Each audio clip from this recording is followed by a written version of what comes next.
Aqui está ele, uma presença ilustre aqui no estúdio. Que a conversa fica muito mais legal. Presença aqui do governador de Minas Gerais, nossa querida Minas Gerais, está aqui Romeu Zema, empresário. E vocês conhecem o Zema? Claro. Sim. Figura conhecida, a gente nem precisa fazer Precisa nem grande apresentação. Tudo bem, Zema? Tudo ótimo, Como é que prazer estar aqui com vocês. Pô, prazer é nosso receber você, é uma honra aqui ter você aqui ao vivo, tal. Sei que lá você deve estar trabalhando lá, esse momento de pandemia, aquela confusão toda. Como é que tá Minas Gerais?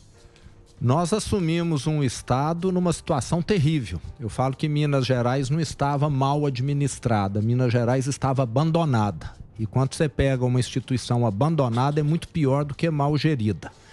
Mas estamos apagando os incêndios. Eu falo que nós somos um governo bombeiro. Temos muitos incêndios ainda para apagar e já apagamos vários. Eu não sei se vocês ficaram sabendo aqui, na última gestão, o nome de 240 mil funcionários públicos do Estado foram enviados para o SPC e Serasa. Porque o governo descontou deles o empréstimo consignado e não pagou os bancos. Que beleza. Só nessa questão nós tivemos de quitar 500 milhões para os bancos. Os municípios não estavam recebendo os repasses constitucionais que eles têm direito, de ICMS, de PVA. Só aí 7 bilhões e 200. Esse o valor é muito alto, nós estamos pagando em 33 parcelas, além de estar pagando o corrente. Então são muitos incêndios, Emílio, mas cada dia a gente apaga um ou diminui o tamanho dos existentes e com o tempo nós vamos extingui-los, com toda certeza. Mas é um estado que ainda está numa situação muito difícil. É aquilo que você falou, né? Quando o estado não tem condição mais de pagar, aí acabou, né? Aí já não existe mais. Né? Eu tenho uma pergunta sobre a pandemia. A gente está com essa questão da Copa América. São Paulo falou, não, se tiver Copa América, pode ter jogos aqui. E o senhor falou, não, em Minas não. Queria entender um pouco qual foi a lógica por trás da decisão. Bom, nós tivemos em Minas recentemente, nos meses de março e abril, a onda roxa. Isso praticamente significou que todo o estado ficou fechado. Nós somos um dos últimos estados a adotarmos essa medida e só a adotamos quando o sistema de saúde mostrou claramente que ia entrar em colapso. E a situação atual não é confortável. Os nossos hospitais estão com uma taxa de ocupação muito elevada. Agora nós temos os protocolos. Se os jogos respeitarem os protocolos de segurança, nós até podemos avaliar. Está tendo campeonato brasileiro. Teve o campeonato mineiro que encerrou há pouco tempo. Exato. Então existem os protocolos. Agora nós temos de lembrar que jogos internacionais têm um risco maior. Vem jogador de futebol de todo mundo. Mas Libertadores também, né? Da América do Sul mais. Mas essa Copa também é só da América do Sul, exato. Mas há essa possibilidade, mas eu vejo que não é recomendável. Eu gostaria, se possível, que nós deixássemos isso para adiante. Pela situação. Mas não sou profissional de saúde, respeito as decisões e como nós estamos no meio de uma pandemia, eu gostaria que nós jogássemos isso adiante, da mesma maneira que foi feito com a Copa do Mundo o ano passado. Boa, Zema, deixa eu ir direto ao ponto. Isso é muito legal, né? Já veio aqui, tem uma conversa fácil. Quem veio aqui também foi o Amoedo, você faz lá do Partido Novo. O que eu senti do Amoedo? Que ele quer ser candidato. E quando foi citado o seu nome, eu não vi ele dando muita moral. Então a minha pergunta a pergunta do Morgado. Se você pretende ser candidato, vendo a sua popularidade, que não para de crescer, e qual é a sua relação com o Amoedo? Como é que está o Partido Novo? São duas perguntas pinga-fogos aqui para você. Bom, primeiro, eu pretendo ser candidato ao governo de Minas. Depois de 2 anos e meio à frente do governo, eu já percebi claramente que, devido à velocidade do setor público, como algumas privatizações, que nós já fizemos algumas, mas outras precisam ser feitas, subsidiárias da CEMIG, eu vou precisar de mais tempo. As coisas no setor público são mais morosas, é muita burocracia, é muito questionamento. Então eu quero deixar o meu trabalho completo em Minas Gerais. Eu quero deixar o estado bem estruturado, um estado muito melhor do que aquele que eu peguei. Já avançamos muito, mas temos muito que avançar. Fazer igual Deixa eu fazer uma pergunta para você agora, que outro dia a gente estava conversando sobre isso, que você foi um nome novo que apareceu na política, né? Você e vários outros e tal. E eu estava conversando com uma pessoa outro dia, ela falou o seguinte: o grande problema é quando você vai fazer gestão pública, é que você mexe numa coisa e você não sabe o que você está mexendo, o que tem de tentáculo ali. É muito demorado, muito difícil para o gestor público poder fazer as coisas que ele promete. Você sente isso, e isso não tem que ser levado para a população também entender, não parecer que vai chegar lá, vai resolver tudo de uma vez e tudo se resolve facilmente. Tem. Eu tenho um caso excepcional que foi a minha eleição, porque muitas vezes quem é eleito e precisa carregar um peso pós-eleição, que são aqueles que apoiaram. Como eu não tive apoio nenhum, eu acabei ficando um tanto como leve, livre e solto. Minas Gerais tem 853 prefeitos. No primeiro turno eu não tive apoio de nenhum, até porque eu era um nome desconhecido e dou razão aos prefeitos. Então isso fez com que eu fosse eleito sem essas amarras, que muitas vezes a maioria dos políticos, infelizmente, são eleitos. É um dos problemas que nós temos no Brasil. Você é eleito e muitas vezes você tem de levar um bando junto. E muitas vezes esse bando costuma mais atrapalhar do que ajudar. E qual que é a sua visão aí para esse segundo momento aí, para sua reeleição, que é de ter que carregar, de ter apoio desses prefeitos e tudo mais? Você vê alguma dificuldade, mesmo tendo aprovação? Se eu puder pegar carona aqui do Morgado, governador, perdoa. Eu queria só saber como é que é a dinâmica de ter, talvez, o seu maior oponente político para 22 ser o prefeito da capital do estado, né? O Alexandre Calil, e você estão preparando que vai ser teste para cardíaco essa eleição de vocês, hein? Eu tenho mais uma. Não, brincadeira. Conjuntura 22. Qual a dificuldade? Vamos falar primeiro aqui do Amoedo. Meu relacionamento com o Amoedo é muito bom, né? Respeito ele. Estivemos juntos na campanha dele para presidente, minha para governador. E vai caber ao partido estar decidindo o nome. É uma boa relação que você tem com a Amoedo. Boa relação. O que já saiu de alguma coisa é mais intriga do que propriamente Mas você tem verdade. também tem uma boa relação com o Bolsonaro. Entre os dois, você fica com quem? Eu admiro os dois, né? Cada um à sua maneira. Eu falo que eu venho do setor privado, né? Eu sempre tive relações com as indústrias, com bancos no setor privado, e eu estou acostumado muito mais a ter diálogo do que a mandar pedra. Eu acredito em diálogo, em construção. Eu tenho defeitos, todos nós temos. Agora, você ficar só apontando defeito, parece que no Brasil, principalmente na esfera pública, é hobby apontar defeito e mandar pedras. Então, acho que a gente tem de deixar isso um pouco de lado. Vamos ver o que funciona bem, o que pode... o papo, mas é para quem você vai apoiar para a presidência, né? Eu vou ter de apoiar o candidato do Partido Novo, né? Com toda certeza. Eu estou no Partido Novo, né? Vai lembrar que o Partido Novo tem muitas pautas liberais que coincidem com as pautas do ministro Guedes. Então, muita coisa flui no mesmo sentido. Mas qual que era a sua pergunta? A sua dificuldade. O senhor falou esse lance de ninguém me conhecia, ninguém me apoiou, então eu não precisa carregar. Qual que é a dificuldade para 2022? A minha provável reeleição vai ser uma situação muito diferente da minha eleição, né? Nós vamos ter coligações, porque na última eleição, vai lembrar, eu fiquei fora do radar até 3 dias antes da eleição. Né? O meu nome surgiu 3 dias antes. Eu fui fazendo um trabalho no interior do estado, onde eu tenho uma penetração maior, e até 3 dias antes o meu nome estava descartado. E lembrando que as pesquisas erraram muito em Minas. Sim. A ex-presidente, que era tida como eleita para o Senado, não foi eleita. Exato. E quem era um azarão lá, que era o meu caso, fiquei em primeiro lugar no primeiro turno e primeiro lugar no segundo turno, numa diferença de 72 a 28. Então foi muito expressiva a vitória nossa. E tem muita água para rolar. Depois da minha eleição, eu falo que a eleição é igual previsão do tempo. Não dá para prever se em 20 de janeiro de 2022 vai estar chovendo ou fazendo sol. Muito obrigado. Obrigado, é o que eu tento dizer aqui todo dia. Mas é o que o seu antecessor, entre 61 e 66, foi o Magalhães Pinto, governador das Minas Gerais. Ele dizia que a política é como as nuvens. Você olha, tá de um jeito, olha do outro, já tá de outro. Exato. Não é? Então, a minha eleição é uma prova disso, meus amigos, ouçam aí o exemplo de sucesso, conhecimento de causa, o cara chegou lá. Então, calma, pô, ainda há tempo, Brasil. Você quer pôr ele nessa Não renunciarei. O governador de Minas acabou de dar razão à minha tese. Mas, de qualquer forma, o fato é o seguinte, meu querido governador. Essa eleição promete. A tua eleição vai ser, realmente, vai ser briga de peso pesado. Alexandre Calil, sujeito combativo, fala simples, assertivo. Muito questionado recentemente aí com fecha comércio lá em BH. Queria te perguntar, maior cidade brasileira, BH, né?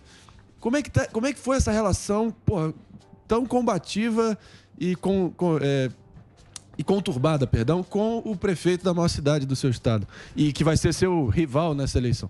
Correto. Bom, primeiro vamos deixar aqui claro, Minas Gerais são 853 prefeitos. Sim. Eu trato todos igualmente bem. Todos os 853 prefeitos, na última gestão, deixaram de receber esses recursos que eu falei agora há pouco, 7 bilhões e 200. Eu estou devolvendo aquilo que era responsabilidade do último governo para todos. O meu relacionamento com os prefeitos é o melhor possível. Agora, eventualmente, eu vejo que há alguma agressão por parte de alguns prefeitos, que inclusive pode ser do prefeito de Belo Horizonte, mas eu considero isso normal no mundo político. Você não agrada a todos, não, né? E eu estou lá para fazer o trabalho que está dando certo. Eu quero lembrar que todos os indicadores no meu governo têm avançado. No mundo político tem uma questão muito estranha. Todo mundo só quer dinheiro, fala que precisa de dinheiro para tudo. Nós estamos melhorando o Estado sem dinheiro. Educação avançou. Segurança, recorde de baixa criminalidade, transparência, Minas Gerais era o antepenúltimo, hoje nós somos o primeiro colocado em transparência. Pandemia, nós somos o estado que tem a menor taxa de óbito do Sudeste e do Sul, sem dinheiro. Atração de investimentos, Minas Gerais é um dos estados que mais está atraindo investimentos hoje. Já conseguimos levar 120 bilhões em investimentos privados. Eu falo que para ter uma casa limpa e organizada, ninguém precisa ter salário de milionário, não. Precisa ter cuidado, precisa ter disciplina. E isso nós estamos tendo, porque na esfera política, o que eu sempre escutei, eu preciso de verba, eu preciso de recurso. Mas ninguém fala, eu preciso trabalhar mais, eu preciso ficar mais eficiente, eu preciso de gente mais capacitada, eu preciso de menos puxa-saco aqui. Ninguém fala isso. Então, mas isso também que a gente... que nós estamos fazendo. Então, mas isso aí... Que é a gestão, né? Que é a gestão. Que é a gestão, né? Gestão. É gestão. Mas isso que a gente vê no gabinete do Mandrião, do Bolsonaro. O que foi? Ele tem um gabinete bom, né? Ele tem esse Tarcísio, esses caras... Admiro o Tarcísio, o Paulo Guedes, o ministro Bento, tem ótimos profissionais. Eles têm profissionais bons ali, os caras o Mickey Mouse, porra, são caras bons ali. Mas o governador... Vai lá. Agora... Perdão. Não, o senhor falou da economia, né, da importância da economia, e o senhor deu uma declaração que está... Por que está atrasando as reformas que todo mundo espera, que é a administrativa e a tributária? Está atrasando porque o Brasil acostumou com pauta pequena. Eu gosto muito de lembrar, 1900 a 1980, o Brasil foi a economia do mundo que mais cresceu. De 1980 para cá, nós ficamos no seleto time que ficou patinando na lanterna. E de 2010 para cá, nós estamos no seletíssimo time que deu uma charré. A renda do brasileiro hoje é menor do que em 2010. O brasileiro hoje vive pior do que em 2010. Por quê? Porque não temos reforma. E fica aí discutindo, a urna precisa de impressora. É um absurdo. Nós aqui ficamos imprimindo extrato bancário nosso ou nós acreditamos na tela do computador? Mais ou menos. Fica aí discutindo pautas pequenas. O Brasil esqueceu das pautas grandes. Eu concordo com você, Nós precisamos de reforma tributária, de reforma administrativa, de reforma político-eleitoral. E vamos ver o que está discutindo lá no Congresso. Coisa pequena. O dia do padeiro. Não tem nada contra o padeiro. O dia da costureira. Isso que fica discutindo no Legislativo. Homenagem para não sei quem. Nós precisamos de coisa que leva comida para o prato do brasileiro. brasileiro, porque tem gente morrendo de fome. Falando nisso aí, o senhor sancionou. Peraí, só um breakzinho rapidinho. A gente continua o papo aqui. É só um break para a rede, a gente volta na sequência, mas pode fazer sua pergunta. É que ele falou do prato brasileiro. O senhor sancionou uma PL aí do auxílio emergencial lá pro Estado de R$600, é isso mesmo? Como que tá isso aí? Exato. Os deputados fizeram uma lei em que nós teremos o auxílio emergencial mineiro no valor de R$600, que será pago após o auxílio federal. Isso vai ser direcionado para as regiões mais carentes do estado. Alguns de vocês aqui devem conhecer, né, Minas Gerais, e nós temos no norte, nordeste do estado de Minas, uma situação muito semelhante à do nordeste do Brasil. É uma região bem mais carente e com certeza esse recurso vai ajudar muito. Mas o que eu quero deixar claro aqui, é levar emprego para o mineiro, porque isso é paliativo. Isso é você abaixar a febre colocando a pessoa dentro de uma banheira de gelo. A doença continua lá. Nós precisamos de emprego e isso é minha grande preocupação e é o que nós estamos fazendo de tudo para levar para Minas. Esses aportes de 120 bilhões aí... É o candidato dele. É meu candidato. Assessor. Assessor do... Antes assessor do que o Chihuahua do Amoedo. O senhor, esses aportes aí que veio de 120 bilhões aí, o senhor tem ideia de quantos empregos foram gerados em Minas? Mais de 200 mil empregos. Hoje o maior canteiro de obras do Brasil está em Minas Gerais. É a construção de uma fábrica de celulose solúvel entre os municípios de Indianápolis e Araguari. 8 mil pessoas estão trabalhando lá para erguer essa nova unidade. Bom demais, velho. Governador, como você vê essas privatizações? Teve uma, né, muito polêmica da Eletrobras. O próprio Salim Matar falou que foi feito jabutis, o Novo votou contra. Você entende que foi feita da maneira correta? E se sim, você votaria a favor? Bom, eu sou totalmente favorável à privatização. Quero aqui em um minuto contar a história da CEMIG. Nos últimos anos, a CEMIG investiu na Light no Rio de Janeiro, investiu na Renova no sul da Bahia, energia eólica, investiu na Taesa, que é transmissão, investiu em Santo Antônio e numa outra no norte.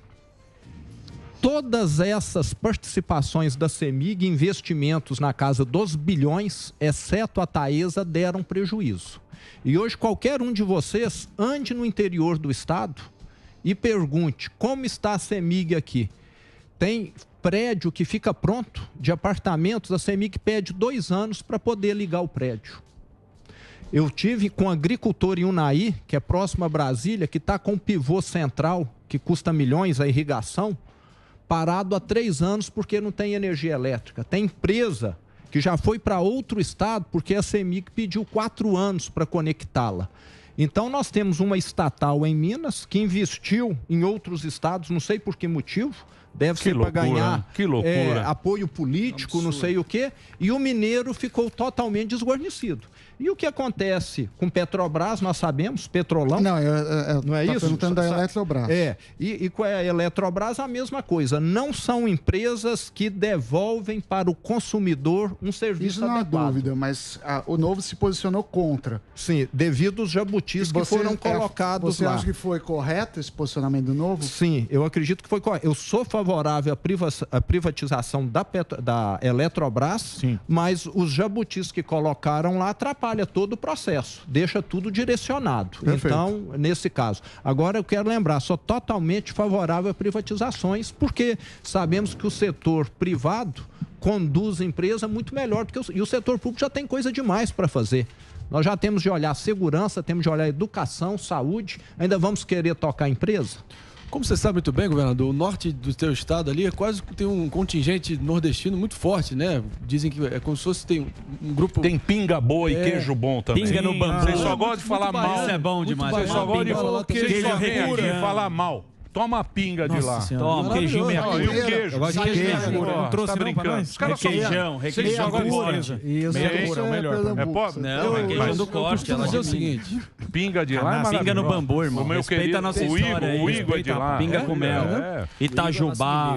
Você melhor que ninguém sabe o seguinte, Eu adoro política americana. E lá na política americana o pessoal diz assim, no estado de Ohio, do jeito que Ohio vota, o resto da nação vai votar. Eu sinto que Minas Gerais é como se fosse quase que o estado fiel da balança. Do jeito que Minas vota, acaba que o vencedor vence. Prestes a entrar ali na transição. Da rede. Jovem Pan.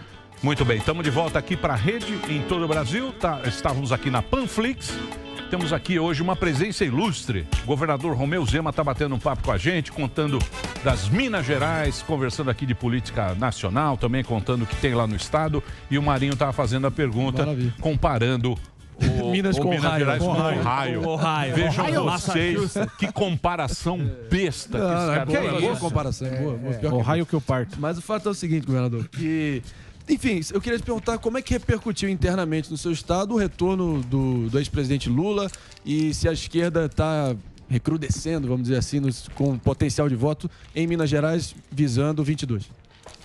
Bom, eu quero primeiro deixar claro assim que por estar à frente de um estado cheio de incêndios, a minha prioridade tem sido apagar esses incêndios. E eu não tenho, sinceramente, tido tempo de acompanhar muito esse cenário político. Eu falo que o que eu quero para o Brasil, independente de quem estiver à frente do Brasil, é que quem estiver lá faça as reformas. Se for A que fizer as reformas, eu vou aplaudir. Se for B, eu vou aplaudir. Se for C, a mesma coisa. O que nós não podemos no Brasil é ficar com as pautas pequenas, como nós temos visto. O PT ficou 16 anos, ou 15, ou 14. Tivemos reformas? Não tivemos. O atual presidente, pelo menos, emplacou a reforma previdenciária. Previdência.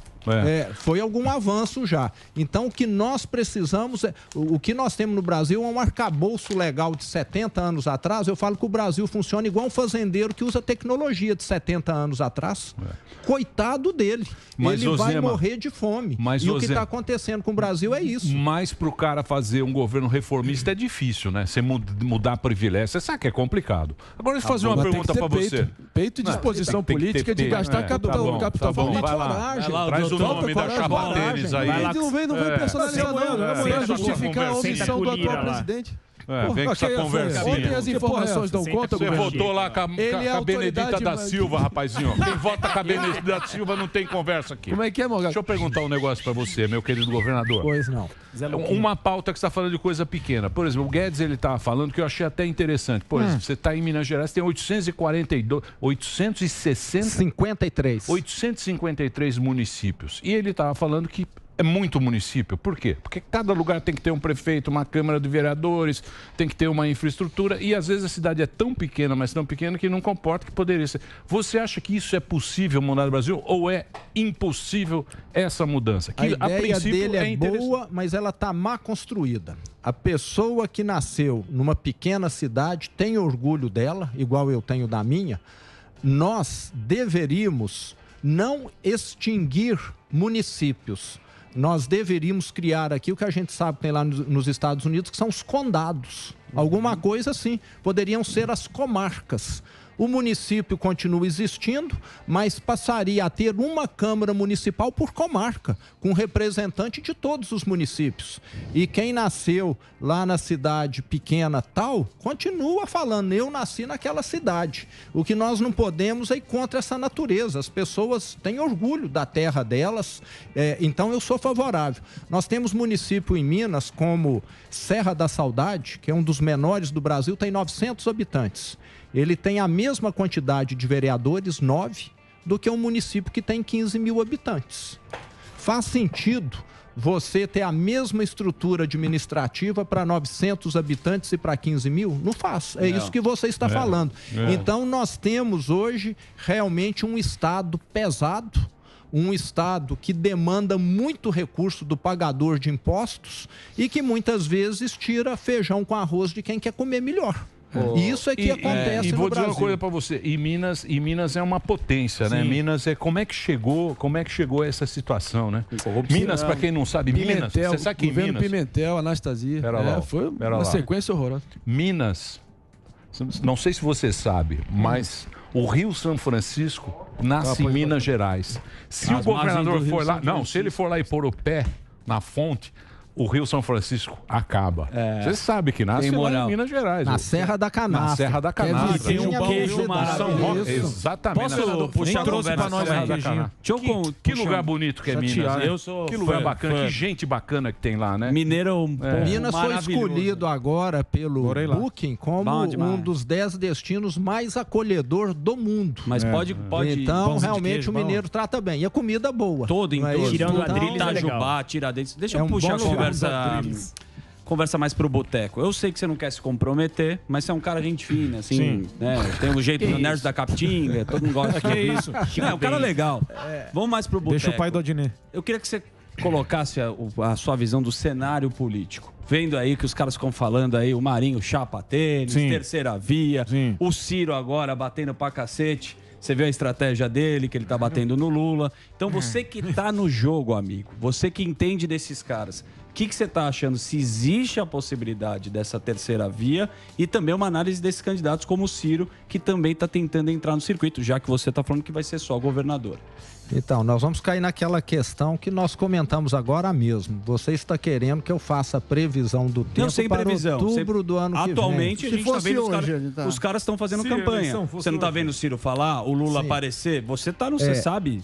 Você sabe o jogo. E isso, mais uma vez, cai no mesmo problema que nós falamos aí. Nós precisamos de reforma. Em vez do Brasil fazer reforma tributária, fazer a reforma administrativa, fica pensando em eleição que vai acontecer daqui a 15, 16 meses. Mas o cara já entrou como isso.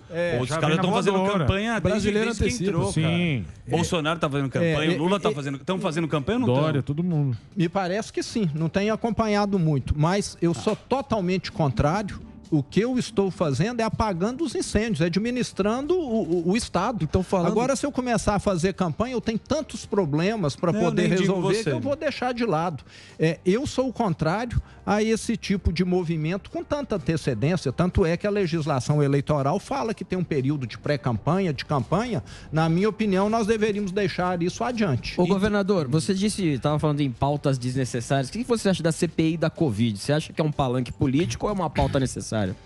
Muito bem lembrado. Eu falo que no Brasil nós temos algumas instituições que têm responsabilidade de apurar ilícitos, apurar irregularidades no setor público e no privado também. Polícia Federal, Tribunal de Contas da União, Ministério Público Federal, Controladoria Geral da União. Por que esses órgãos não estão fazendo apuração? Eles é que têm estrutura, eles é que têm pessoas especializadas em investigar. Quando o parlamento, na minha opinião, invade essa área, é um sinal de que as instituições não estão funcionando adequadamente. E o que nós temos no Brasil, infelizmente, é isso. São instituições entrando na área do outro. Eu não estar satisfeito com o meu apartamento e entro no seu, que é meu vizinho. Guilherme Boulos. E começa a só gerar ruído. Já que ela foi instalada, que ela seja o mais célere possível e o mais justa. E que aponte os responsáveis. Agora, o Congresso, o Senado estaria sendo muito mais útil se estivesse analisando as privatizações e as reformas. Ô, governador... Então, mais uma vez, perda de foco. As pessoas no mundo político, eu fico contrariado, querem muito mais holofote do que resolver o problema do povo. Então, nós precisamos colocar feijão com arroz no prato do brasileiro, não é ficar no holofote. Governador, você define o seu governo como um governo bombeiro e talvez você foi testado da pior forma possível logo na largada do seu governo, dia 25 de janeiro de 19, com a tragédia de Brumadinho. Talvez um dos incêndios mais marcantes e trágicos que você teve que defrontar e teve que lidar. Em que pé está Brumadinho? Como é que está a recuperação do município? Bom, nós fizemos o maior acordo da América Latina, isso não me engano, o segundo maior do mundo. 37 bilhões e meio de reais. Em 2 anos, com a ajuda do Ministério Público Federal, Ministério Público Estadual, Defensoria Pública e com o selo, com a chancela do Tribunal de Justiça de Minas, nós selamos o acordo. Mariana vai fazer 6 anos, não resolveu nada. Selamos o acordo. Ele está há 90 dias na Assembleia Legislativa de Minas para ser avaliado. E alguns deputados parece que não são favoráveis ao acordo, não. Esse acordo só existe para concluir obras inacabadas no estado. 5 hospitais regionais que estão com as obras inacabadas, inclusive o de Divinópolis, que está 90% pronto. Estradas que serão recuperadas, escolas que serão reformadas, polícia que será mais bem equipada. E alguns deputados contra isso? Eu fico pensando assim, o que eles querem? Nós fizemos de tudo, a justiça deu a chancela e agora a Assembleia, há 90 dias, não tem tempo para poder avaliar isso. E o que você acha que eles querem? Eu vou pedir para você entrar em contato com eles. Toma. Liga para ele. Eu perguntei. Tomou, Matilene. Não tem nada a ver com isso. Chame alguns deputados aqui, com certeza eles vão ter coisa bastante interessante para poder falar. Aí é com a Paulinho, Delari e nós temos bons deputados em Minas Gerais. Temos pessoas combatentes lá mesmo. Eu gosto muito de vários deputados, tanto estaduais quanto federais. Muito bem. O que você fez sem dinheiro? Você falou, não tinha dinheiro, mas eu fui lá e fiz pela educação. Qual foi a sua estratégia? Eu fiquei curioso. Na educação, é você falar para a professora, trabalhe de maneira organizada, você tem aqui um conteúdo programático para seguir, é você dar as orientações, porque em Minas Gerais tinha professora que dava uma aula às 7 da manhã às 8, depois ela voltava para dar outra aula das 10 às 11 e ficava ali um buraco.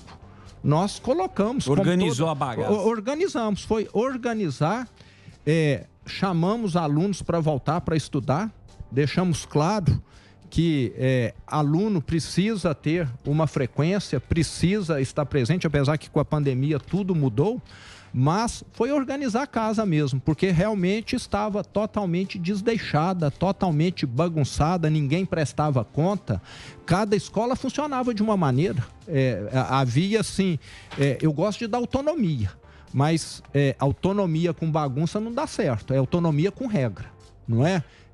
É você falar, você pode fazer o que quiser, mas tem aqui algumas regras, então foi nessa linha. Boa. O que você mais se orgulha de ter feito no seu mandato até o momento? O que eu mais me orgulho de ter feito no meu mandato até o momento foi regularizar a vida do funcionalismo público. O funcionalismo público de Minas, 600 mil, é muita gente. Com os seus dependentes, estavam sendo desconsiderados. Não tinham data para receber salário. Não tinham data para receber 13º e nem sabiam se iam receber 13º.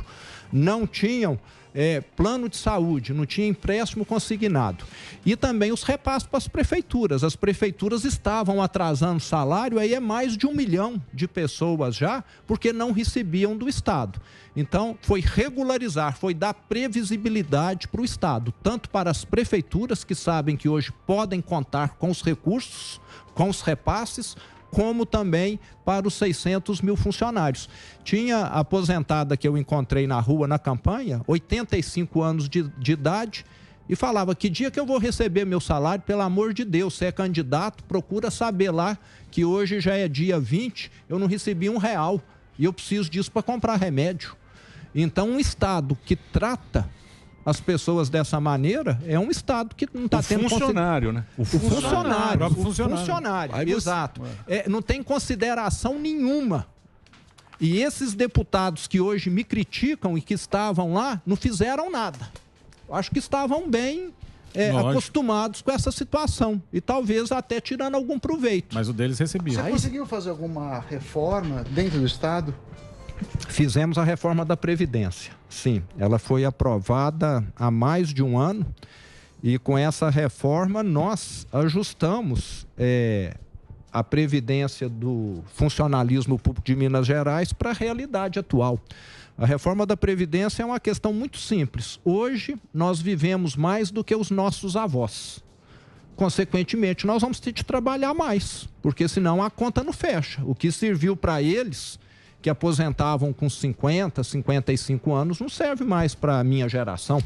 Mais alguma reforma em vista para esses 2 anos? Queremos uma reforma administrativa para levar mais eficiência para dentro do Estado, termos carreiras mais justas dentro do Estado E isso vai significar um funcionalismo tratado com mais justiça. Hoje nós temos algumas carreiras em que a pessoa já entra ganhando perto do teto e outras que ele precisa ir degrau por degrau. Eu sou favorável a ir degrau por degrau. Ninguém entra na polícia militar como coronel, mas tem algumas carreiras no setor público, o sujeito já entra como coronel.